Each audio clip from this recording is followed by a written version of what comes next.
Hello Windows Store app developers. So, you're writing a Windows Store app and you're using the new Hub control that's new in Windows 8.1.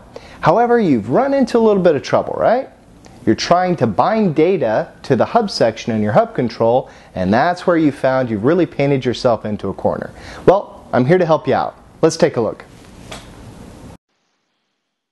Okay, here's the Hub columns, and you can see these are the columns that are created dynamically based on the content. So the content is just flowing from one column to the next. And the content is pulled from a NASA RSS feed.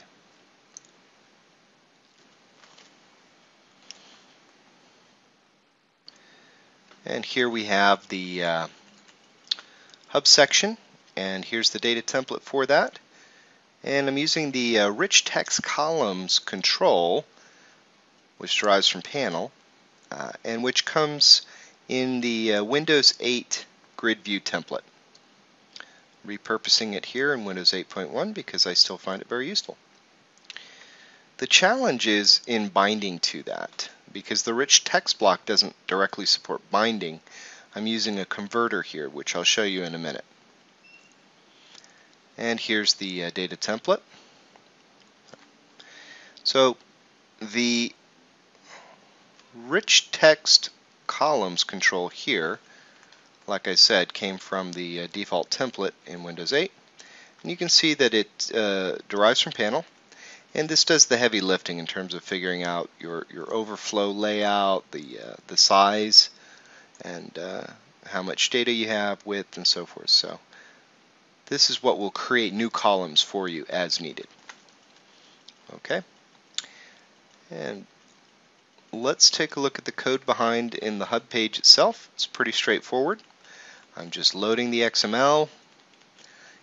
Alternatively, you could do this via syndication feed and a syndication client. You could do it asynchronously.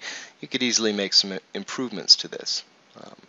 But it's pretty simple. I'm just reading the XML here, putting it into my feed item, and setting title and content and image URL from that XML. Okay. Now, the feed data itself, simple class, feed item, another simple class. More complex part here is the converter.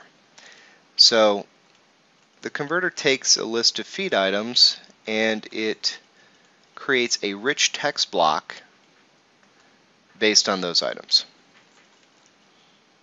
Here, if we look at the block, we've got a paragraph, bold, lines,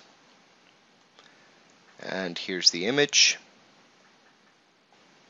So the nice thing about this is that you could vary the block and the format of that block based on the feed item type. So in some cases you might not have an image, you might not want an image. A little bit easier to do it this way than, say, via a data template. Well, that's it for this week. I hope you enjoyed the session. Please join us next time.